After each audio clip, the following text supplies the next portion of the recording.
Hi friends, welcome to Do Food channel. இன்னைக்கு இந்த வீடியோல சிறுபைத்தம் பருப்பை வச்சு நம்ம ஒரு ஸ்நாக் ரெசிபி தான் பண்ண போறோம். இது கொஞ்சம் டிஃபரண்டா இருக்கும். ஆனா அதே நேரத்துல கொஞ்சம் டேஸ்டாவும் இருக்கும். இதுல யூஸ் பண்ற பொருள் எல்லாமே நம்ம வீட்ல எப்பவுமே இருக்கக்கூடிய பொருட்கள் தான். வாங்க எப்படி பண்ணலாம்னு பார்க்கலாம்.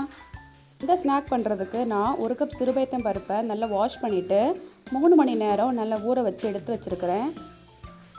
2 டேபிள்ஸ்பூன் எண்ணெய், 1 டேபிள்ஸ்பூன் சீனி எடுத்து வச்சிருக்கேன், கொஞ்சமாக உப்பு, 2 பச்சை மிளகா, ஒரு துண்டு இஞ்சி எடுத்து வச்சிருக்கேன், 1 டேபிள்ஸ்பூன் வத்தல் பொடி, 1 டீஸ்பூன் மஞ்சள் பொடி, கொஞ்சமாக சோடா உப்பு, அப்புறம் அரை எலுமிச்சை பழத்தை வெட்டி வச்சுக்கலாம். தாளிக்கிறதுக்கு கொஞ்சமாக கடுகு, 2 டீஸ்பூன் வெள்ளை எள்ளு, கொஞ்சமாக கொத்தமல்லி தழை, கொஞ்சமாக கருவேப்பிலை, அப்புறம் கொஞ்சமாக பெருங்காயத்தூள். இப்போது இந்த சிறுபைத்தம் பருப்பில் உள்ள தண்ணிலாம் வடிகட்டிட்டு ஒரு மிக்சர் ஜாரில் மாற்றிடலாம். மாற்றிட்டு இது கூட பச்சை மிளகாயும் இஞ்சியும் ஆட் பண்ணிக்கலாம். ஆட் பண்ணிவிட்டு நல்லா மைய அரைச்சி எடுத்துக்கலாம். இப்போது இந்த மாவு நல்ல மைய அரைஞ்சிருக்கணும். அப்போ தான் அந்த ஸ்நாக் நல்லா டேஸ்ட்டாக வரும். ஸோ பாருங்கள், இந்த பதத்துக்கு வரணும். இப்போ இதை நம்ம பவுலுக்கு மாற்றி எடுத்துக்கலாம். இப்போ இது கூட கொஞ்சமாக உப்பு ஆட் பண்ணிக்கலாம்.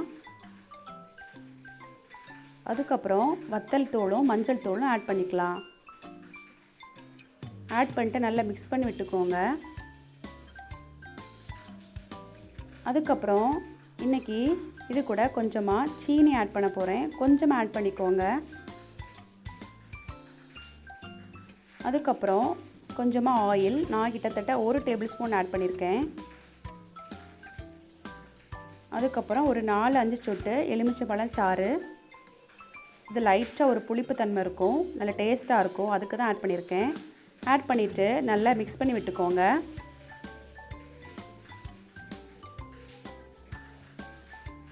இந்த மாதிரி நல்லா மிக்ஸ் பண்ணதுக்கப்புறம் இது கூட லாஸ்ட்டாக கொஞ்சமாக சோடாப்பு ஆட் பண்ணிக்கலாம். நல்லா ஃப்ளஃபியாக வரும், அதுக்கு தான் ஆட் பண்ணிக்கிறேன். ஸோ கொஞ்சமாக சோடாப்பு ஆட் பண்ணிக்கலாம். ஆட் பண்ணிவிட்டு நல்லா மிக்ஸ் பண்ணிக்கோங்க. மிக்ஸ் பண்ணும்போது உங்களுக்கு தெரியும், நல்ல அந்த மாவு சேஞ்ச் ஆக ஆரம்பிக்கும். இந்த மாவெல்லாம் இப்போது நான் இந்த எடுத்து வச்சுருக்கிற கிண்ணத்தில் மாற்றிக்க போகிறேன்.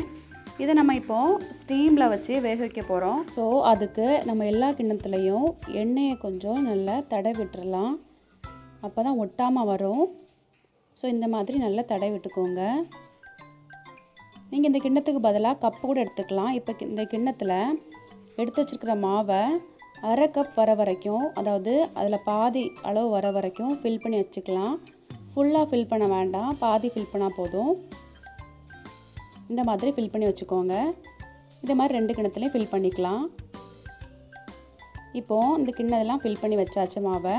இப்போ இதை நம்ம ஸ்டீமில் வேக வைக்க போகிறோம். அதுக்கு நான் இன்றைக்கி ஒரு பாத்திரத்தில் 1 கப் தண்ணி எடுத்து அது மீடியம் ஃப்ளேமில் கொதிக்க விட்டுருக்கேன். இப்போது அந்த கிண்ணத்தெல்லாம் எடுத்து கவனமாக உள்ளே வச்சிடலாம்.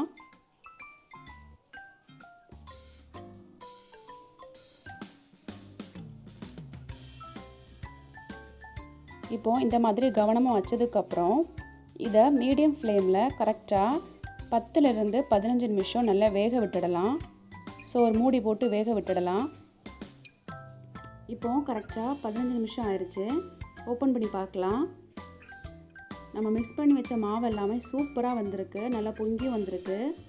ஸோ இதெல்லாம் வெந்திருக்கா நம்ம செக் பண்ணி பார்த்துக்கலாம். நான் இன்றைக்கி ஒரு நைஃப் வச்சு அதை செக் பண்ணுறேன்.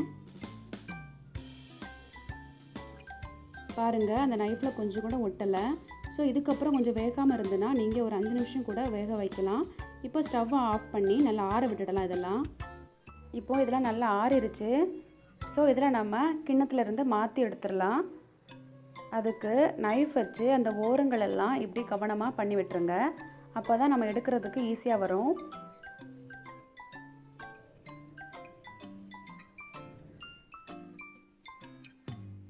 பாருங்கள், சூப்பராக வந்திருக்கு. நல்லா சாஃப்டாக நல்லா ஃப்ளஃபியாக இருக்குது. ஸோ இதை நம்ம இப்போது 2 பீஸாக கட் பண்ண போகிறோம். சென்டரில் வச்சு 2ஆக கட் பண்ணிக்கோங்க.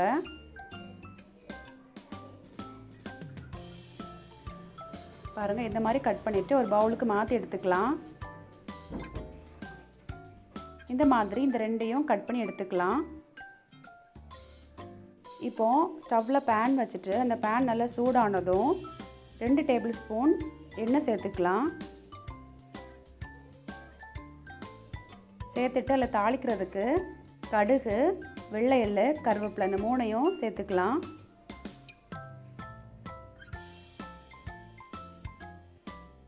இப்போது இதில் நல்லா பொரியட்டும். இந்த மாதிரி நல்லா பொரிஞ்சதுக்கப்புறம் இது கூட கொஞ்சமாக பெருங்காயத்தூள் ஆட் பண்ணிக்கலாம். ஆட் பண்ணிவிட்டு நல்லா மிக்ஸ் பண்ணி விட்டுருங்க இந்த மாதிரி. அதுக்கப்புறம் நம்ம வச்ச சிறுபைத்த ரவுண்ட்ஸ் எல்லாமே இதில் சேர்த்துக்கலாம்.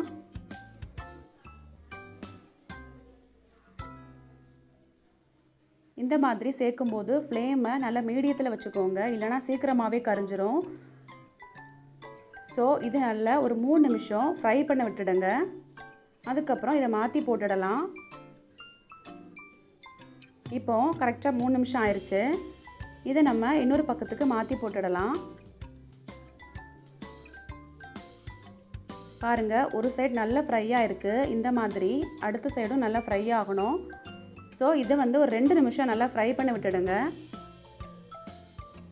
இப்போது நல்லாவே ஃப்ரை ஆயிடுச்சு. அவ்வளோதான் ஃப்ரெண்ட்ஸ், ரெடி ஆயாச்சு. லாஸ்ட்டாக இது கூட கொஞ்சமாக கொத்தமல்லி கீரையை ஆட் பண்ணிவிட்டு ஸ்டவ்வை ஆஃப் பண்ணிடலாம்.